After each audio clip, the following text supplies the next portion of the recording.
welcome you all to today's session. I hope all of you are doing perfect at your places. Today's topic is hardware and software. In this chapter, we will learn computer system, computer hardware, peripheral devices, computer software, system software, application software. Computer system. A computer system is the combination of computer hardware and software. A software runs computer system effectively to do some useful tasks. A computer system has the following main components: A. Hardware, B. Software, C. User. तो आपका जो एक computer system होता है उसमें आपका hardware भी होता है और सॉफ्टवेयर भी होता है. ये दोनों साथ में मिलके आपके जो स्पेसिफिक फंक्शंस या टास्क होते हैं कंप्यूटर के उसे कैरी फॉरवर्ड करवाते हैं. तो आपके जो कंप्यूटर सिस्टम के तीन मेन कंपोनेंट्स होते हैं वो है हार्डवेयर, सॉफ्टवेयर और user. Computer system, hardware, the devices or parts of computer that we can touch. Software, the set of computer programs that are needed for running or operating a computer system effectively. User, the people who use the hardware with the help of software to do useful work.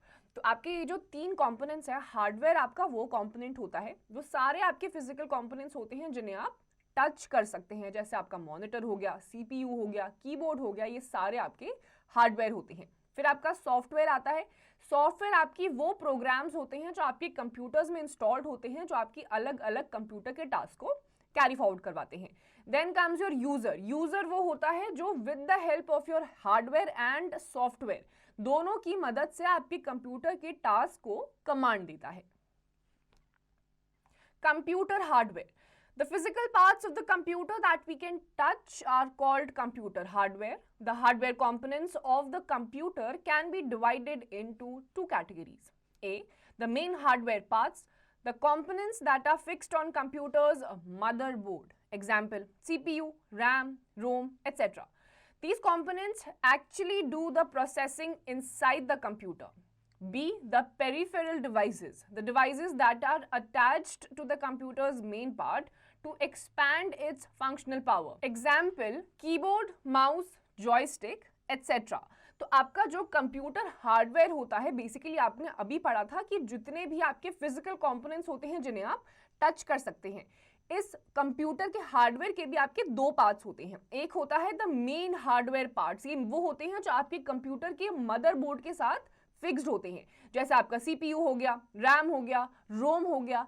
फिर आपकी आती है peripheral hardware devices. जो peripheral hardware devices होती हैं ये आपके computer system के साथ अटैच्ड होती हैं, जैसे आपका कीबोर्ड हो गया, माउस हो गया, जॉयस्टिक हो गया, ये आपके पेरिफेरल हार्डवेयर डिवाइसेस में आती हैं. We have read about the common peripheral devices of computer in earlier classes. These were keyboard, mouse, joystick, scanner, speaker, etc. Let's now study about some advanced peripheral devices. तो अभी तक हमने पीछे की classes में कुछ पेरिफेरल डिवाइसेस जैसे कि जॉयस्टिक, माउस, कीबोर्ड इनके बारे में पढ़ा था. अब हम कुछ और एडवांस्ड पेरिफेरल डिवाइसेस के बारे में पढ़ने वाले हैं. Peripheral devices. Virtual keyboard. The virtual keyboard can be understood as an impression of actual keyboard is formed by laser light. It senses the finger movement of a user and translates them as a keystroke. तो सबसे पहला आपका जो advanced peripheral devices में आपका system आता है वो होता है वर्चुअल कीबोर्ड. ये आपका बिल्कुल जो आपको इसका सिस्टम दिखाई देगा, डिस्प्ले दिखाई देगा, एक्चुअल कीबोर्ड की तरह ही होगा बिल्कुल, लेकिन इसमें आपको कीज वैसी नहीं दिखाई देंगी जैसी कीबोर्ड्स में होती हैं. या आपकी जो फिंगर्स होती हैं, यूजर की जो फिंगर्स होती हैं, उनको सेंसर की तरह काम करती हैं उनकी फिंगर्स, और जैसे ही आप उस कीबोर्ड पे कुछ लिखना शुरू करते हैं वो आपकी फिंगर्स की मूवमेंट को सेंस करते हुए सीधे सीधे आपके वर्चुअल कीबोर्ड में आप जो भी टाइप करेंगे आपके डिस्प्ले पे आ जाती है. Then comes memory card. Nowadays, memory cards are a popular storage medium in many electronic devices such as digital cameras and mobile phones. They are the flash memory based storage cards with a large storage capacity. अब आपके आते हैं memory cards. आजकल ये बहुत ज़्यादा use करे जाते हैं। इसमें आपकी जो बड़े बड़े फाइल्स होती हैं, बड़ी बड़ी डॉक्यूमेंट्स होती हैं, जिसको आपको एक जगह पे स्टोर करना होता है, वहाँ पर आपके मेमोरी कार्ड्स यूज़ होते हैं। इनका जो मीडियम होता है इलेक्ट्रॉनिक डिवाइसेस का, जैसे आपके डिजिटल कैमराज हो गए, मोबाइल फोन्स हो गए, उनमें ये डाले जाते हैं और फिर उसमें आपकी अलग अलग फाइल्स और डॉक्यूमेंट्स को स्टोर किया जाता है। Then comes your smart card. A smart card is a credit card sized sheet made up of plastic. It contains an embedded memory chip and an IC, integrated circuit. It is used to store personal information. The information stored in it can be changed, updated in memory if needed. अब आपके आते हैं smart cards. या आपके बिल्कुल जैसे debit cards होते हैं, क्रेडिट कार्ड्स होते हैं, उस साइज का होता है, प्लास्टिक का ये आपका बना हुआ होता है। इसमें भी अगर आपको कोई भी इंफॉर्मेशन स्टोर करना होता है, आप बड़ी इजीली कर सकते हैं। प्लस अगर आपको किसी भी इंफॉर्मेशन को अपडेट करना है, चेंज करना है इसकी मेमोरी को, तो वो भी आप कर सकते हैं। Next advanced peripheral device is optical mark reader, OMR. Special marks such as square or bubbles are prepared on examinations, answer sheets and questionnaires. The user fills in these squares or bubbles with a pencil or pen. The instrument that reads these marks is called an optical mark reader. तो आपका जो OMR होता है, optical mark reader, ये bubbles usually आपके जो question papers होते हैं, क्वेश्चनेज होते हैं, वहां पर बनाए जाते हैं। और जो यूजर होता है इन स्क्वायर्स और बबल्स को फिलअप करता है पेंसिल या पेन से, और ये इंस्ट्रूमेंट जो होता है उसी को फिर रीड आउट करता है। Magnetic ink character reader, MICR. This method is used by banks to process the tremendous volume of checks. Initially, the account number, branch code, check numbers are printed at the bottom using a special magnetic ink. फिर आपका आता है MICR, magnetic ink character reader. ये आपका आप usually या फिर ज़्यादातर आप देखें तो ये आपके बैंक्स में यूज़ होता है। जो आपके बहुत सारे चेक्स होते हैं, एक साथ जब उनको प्रोसेस करना होता है तो ये आपका यूज़ किया जाता है। आपकी जो चेक बुक्स होती हैं, पासबुक होती है, उसमें जो आपके branch code, cheque numbers, IFSC code, ये सब चीज़ें लिखी जाती हैं, वो आपके मैग्नेटिक इंक से प्रिंट करी जाती हैं। Optical character reader, OCR. OCR is the process of scanning a text document into a graphic image, then using the software to decode the graphic picture element back into the text in computer readable form. You can create a text document in your computer from the printed matter. फिर आपका आता है optical character reader. आपके पास कोई text है, किसी भी text का या डॉक्यूमेंट का प्रिंट आउट है, अब उसको आपको कन्वर्ट करना है कंप्यूटर के डॉक्यूमेंट में, तो वहां पर आपका ऑप्टिकल कैरेक्टर रीडर यूज होता है। जैसे जैसे आप अपने टेक्स्ट के ऊपर इसे घुमाते जाएंगे, उसमें जितना भी आपका टेक्स्ट होगा वो आपका कंप्यूटर में भी प्रिंट होता रहेगा, तो आपका ये टेक्स्ट रीडेबल फॉर्म में कंप्यूटर डॉक्यूमेंट में कन्वर्ट हो जाता है। Webcam. A webcam, when attached to your computer, can make you visible using the internet as a medium. A webcam is a low-resolution digital camera that is attached to your computer. A software connects the computer to the camera and grabs a frame of it periodically. The software grab is a still image from the camera. The software then turns that image into a normal JPG file and uploads it to the web server. In video conferencing and video chatting, all users use webcams to make themselves visible to other users. तो आपका जो webcam होता है आपके computer के साथ attached होता है। इसके साथ साथ ये इंटरनेट अगर आपके कंप्यूटर में होगा तो जैसे ही आप वेब कैमरा को एक्सेस देंगे या किसी के साथ वीडियो कॉन्फ्रेंसिंग करते हैं, आप कोई वीडियो कॉल करते हैं या फिर फॉर दैट मैटर आप कोई फोटो क्लिक कर रहे हैं, तो वहाँ पर आपका ये यूज़ किया जाता है। यूजुअली जब लोग चाहते हैं कि जब वीडियो कॉन्फ्रेंसिंग करते हुए या अपना कोई मैसेज देते हुए भी लोग उन्हें देखें, तो वहाँ पर ये जो आपका वेब कैमरा है इसे यूज़ किया जाता है। Graphic tablet. A graphic tablet is a computer peripheral device that consists of a large flat surface for drawing on and an attached styles for drawing on the surface.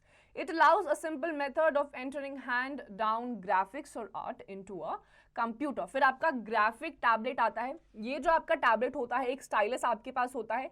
जैसे जैसे आप इस tablet में कुछ भी पेंसिल की तरह draw करते रहेंगे, वो सेम चीज़ आपका जिसके साथ भी आपका टैबलेट अटैच्ड होगा, फॉर एग्जांपल अगर लैपटॉप के साथ अटैच्ड है, तो जैसे जैसे आप टैबलेट में लिखते जाएंगे वैसे वैसे वही सेम ग्राफिक्स या जो भी आप कर रहे हैं अपने टैबलेट पे, वो आपका सीधे सीधे आपके लैपटॉप पे डिस्प्ले होता रहेगा। Computer software. Computer hardware cannot do anything on its own unless it is supported by computer software. A software is a set of programs executed on computer to process the data given by the user. तो एक जो hardware होता है computer का, वो बिना software के कुछ भी नहीं कर सकता। जितने भी प्रोग्राम्स होते हैं, टास्क होते हैं, जो आप कमांड देते हैं, वो सारी चीजें आप हार्डवेयर की मदद से करते हैं, लेकिन अगर उसमें सॉफ्टवेयर नहीं होगा तो इसमें से एक भी चीज कंप्यूटर नहीं कर पाएगा। Softwares are classified into the following two categories: system software, application software. Software, system software, operating system, utility software, device driver. Application software, general purpose application software, custom made application software. तो आपका जो software होता है दो parts में divided है। एक है आपका सिस्टम सॉफ्टवेयर जिसमें आपका ऑपरेटिंग सिस्टम, यूटिलिटी सॉफ्टवेयर और डिवाइस ड्राइवर आता है। Then comes your application software जिसमें आपका जनरल पर्पस एप्लीकेशन सॉफ्टवेयर और कस्टम मेड एप्लीकेशन सॉफ्टवेयर आता है। अब हमारा टॉपिक है सबसे पहला system software. System software refers to a set of programs which have been written to control the functioning of the computer system. It is the system software which runs the application software. System software जो होता है basically आपके computer में जो अलग अलग programmes होते हैं उनको जो रन करवाता है वो आपका इन शॉर्ट सिस्टम सॉफ्टवेयर होता है। System software can further be categorized into operating system, utility software, device driver. तो आपका सिस्टम सॉफ्टवेयर भी तीन पार्ट्स में डिवाइडेड है: ऑपरेटिंग सिस्टम, यूटिलिटी सॉफ्टवेयर और डिवाइस ड्राइवर। सबसे पहला इनमें से है a operating system. The operating system is the first software which we load into the computer before we load any other software like application software. An operating system software is a set of programs which allows you to communicate easily with the computer. It acts as an interface between the user and the hardware. तो सबसे पहला जो आपका operating system होता है, किसी भी system में जितने भी टाइप के आपके सिस्टम्स होते हैं, जो सबसे पहली चीज आपके कंप्यूटर में लोड करी जाती है वो आपका कंप्यूटर सिस्टम होता है।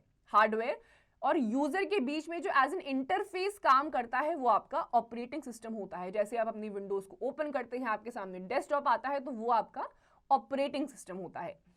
Operating system performs basic task such as 1. Accept input from the keyboard, 2. Sending the output to the monitor और printer, 3. Keeping track of files and directories on the disk, 4. Controlling the CD drive, the hard disk, printer etc.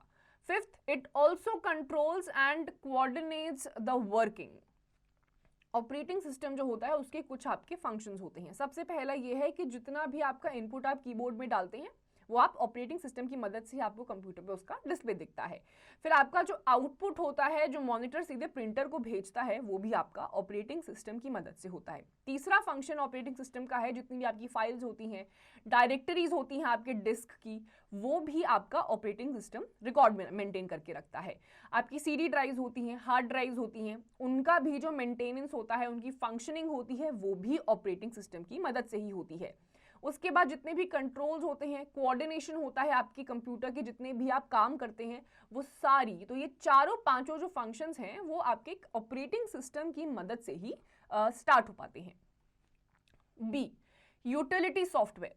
The utility softwares are small programs to perform very specific functions related to managing the system resources. An operating system has some built-in utility to manage disk drives, printers and other devices. तो आपका utility software जो होता है, आपके जो specific functions होते हैं which are relating to managing the system resource, वहां पर आपकी ये चीजें यूज करी जाती हैं। आपका जो ऑपरेटिंग सिस्टम होता है वो बिल्ट इन यूटिलिटी की तरह काम करता है। इन शॉर्ट, आपके जितने भी आप ऑपरेटिंग सिस्टम के बाद अपने जो टास्क करते हैं, टास्क स्पेसिफिक फंक्शंस जो होते हैं, वो आपका यूटिलिटी सॉफ्टवेयर की मदद से होता है।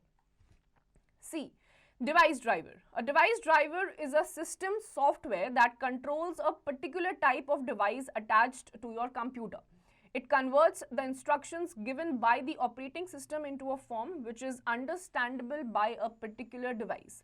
There are drivers for printers, display units, pen drives, scanners, etc.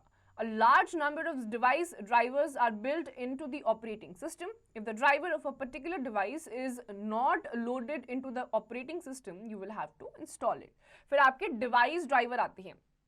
Almost आपके हर कंप्यूटर में, हर ऑपरेटिंग सिस्टम में ये डिवाइस ड्राइवर्स होते हैं जो आप एक्सटर्नली कभी कभी अपने सिस्टम्स के साथ अटैच करते हैं. जैसे आपके पेन ड्राइव्स हो गए, वायरलेस माउसेस हो गए, पेन ड्राइव्स के साथ साथ प्रिंटर्स हो गए, डिस्प्ले यूनिट्स हो गई.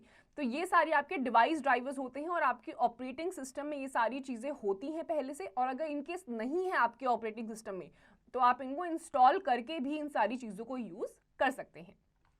Next comes your application software. An application software runs on the system software and allow the user to perform specific tasks. Example MS Word, Photoshop, etc. Web browsers are the example of application softwares. The application softwares can be categorized as 1. General purpose application software. Second, custom made application software. तो आपके जो application software होते हैं वो basically आपके जो task specific functions होते हैं. जैसे कभी आपको MS वर्ड यूज करना है, MS पेंट यूज करना है, पावर पॉइंट यूज करना है, फोटोशॉप करना है, आपका एक स्पेसिफिक टास्क है, वहां पर आपका एप्लीकेशन सॉफ्टवेयर यूज किया जाता है. ये भी आपका दो पार्ट्स में कैटेगराइज्ड है. पहला है आपका जनरल पर्पस एप्लीकेशन सॉफ्टवेयर और दूसरा है कस्टम मेड एप्लीकेशन सॉफ्टवेयर. सबसे पहले हम पढ़ेंगे जनरल पर्पस एप्लीकेशन सॉफ्टवेयर के बारे में. This is a type of application software that can be used for a variety of tasks. It is not limited to one particular function. Some example of general purpose application software are word processors, spreadsheets, media players which let you listen music or watch a movie on computer, softwares to create presentation, software to connect computers, programming languages like basic, logo, C++, etc. तो आपके जो general purpose application होते हैं ये limited नहीं होते. इसमें आप बहुत सारे अलग अलग type of variety of task कर सकते हैं. जैसे कि वर्ड प्रोसेसर्स हो गए, स्प्रेडशीट्स हो गया, मीडिया प्लेयर्स जिसमें आप गाने सुन सकते हैं, कंप्यूटर पे मूवी देख सकते हैं, आपकी अलग अलग प्रोग्रामिंग लैंग्वेजेस होती हैं, लोगो होता है, C++ होता है, सॉफ्टवेयर होता है जो कंप्यूटर से कनेक्ट कर सकते हैं, सॉफ्टवेयर जिससे आप प्रेजेंटेशन बना सकते हैं. तो आपके जनरल पर्पस एप्लीकेशन सॉफ्टवेयर में बहुत सारे अलग अलग टाइप के टास्क किए जाते हैं. Then comes your custom made application software. These software are created according to the user's requirement. When a particular system gets computerized, a customized software has to be created for the process. Some examples of customized application software are given below. Accounting software for maintaining the accounts of a shop or a company. Banking software for managing the accounts of a bank. Hospital management software. Educational software. Software to help blind people to read, fee collection software for collecting fee bill of students. तो आपके जो custom made application softwares होते हैं ये हर किसी की जो basic अपनी पर्सनल रिक्वायरमेंट्स होती है उनके बेसिस पे इन्हें बनाया जाता है. जैसे कि आपकी जो शॉप्स होती हैं वहां पर किसी को अपने अकाउंट्स मेंटेन करने हैं, उसके लिए कोई सॉफ्टवेयर चाहिए तो उनके लिए अलग टाइप का सॉफ्टवेयर बनाया जाएगा. उसके अलावा अगर आप कोई बैंकिंग सॉफ्टवेयर चाहिए for managing the accounts of the bank, जितने भी आपके बैंक के एम्प्लॉयज हैं या फिर जितने कस्टमर्स आते हैं तो उसके लिए अलग सॉफ्टवेयर बनेगा. हॉस्पिटल का जो मैनेजिंग सॉफ्टवेयर होता है that is different. Educational software जो आपकी पढ़ाई लिखाई से रिलेटेड सॉफ्टवेयर बनाए जाते हैं वो भी आपके कस्टमाइज होते हैं, आपके पर्सनल नीड्स को केटर करते हैं. आपको जिस टाइप का सॉफ्टवेयर चाहिए होता है वैसा सिर्फ आपके लिए बनाया जाता है. फिर जो ब्लाइंड लोग होते हैं जिनके पढ़ने के लिए अलग अलग टाइप के सॉफ्टवेयर बनाए गए हैं वो भी कस्टमाइज्ड हैं. फिर आपका फी कलेक्शन आता है, स्टूडेंट्स के बिल होते हैं, इन सब चीज़ों का कलेक्शन होता है, रिकॉर्ड मेंटेन करना होता है तो इसके सॉफ्टवेयर भी अलग होते हैं. तो ये आपके कस्टम बेस्ड एप्लीकेशन सॉफ्टवेयर होते हैं. To revise, computer system is the combination of hardware and software. The physical components of the computer are called hardware. The devices attached with the main parts of the computer are called peripheral devices. Example, keyboard, mouse, etc. Software can be classified as system software and application software. An operating system is the interface between the user and the computer. General purpose application software are used by large number of people. Custom made softwares are developed to meet the requirements of some specific users. तो आपका जो computer होता है basically it is the combination of hardware and software. Hardware में आपकी वो सारी चीजें आती हैं, फिजिकल कंपोनेंट्स जिन्हें आप टच कर सकते हैं. आपके सॉफ्टवेयर जो होता है उसमें आपकी इनबिल्ट प्रोग्राम्स होते हैं. और हमेशा हार्डवेयर और सॉफ्टवेयर दोनों इंटरडिपेंडेंट होते हैं, यानी कि अकेला हार्डवेयर भी काम नहीं कर सकता है और अकेला सॉफ्टवेयर भी कोई काम नहीं कर सकता है. ये सॉफ्टवेयर में भी आपके अलग अलग टाइप के एप्लीकेशंस आते हैं. कुछ आपके एप्लीकेशन या जनरल पर्पस वाले सॉफ्टवेयर होते हैं, ये वाले बहुत सारे होते हैं. जैसे आपका स्प्रेडशीट हो गया, एमएस पेंट हो गया, प्रेजेंटेशन हो गया. फिर आपका कस्टमाइज्ड वाला जो पर्पस होता है उसमें आपकी पर्सनल रिक्वायरमेंट्स को केटर करने के लिए आपके लिए अलग टाइप का सॉफ्टवेयर बनाया जाता है. तो students, with this we come to the end of this chapter. इसकी जितनी भी एक्सरसाइजेस है आप खुद से करिए.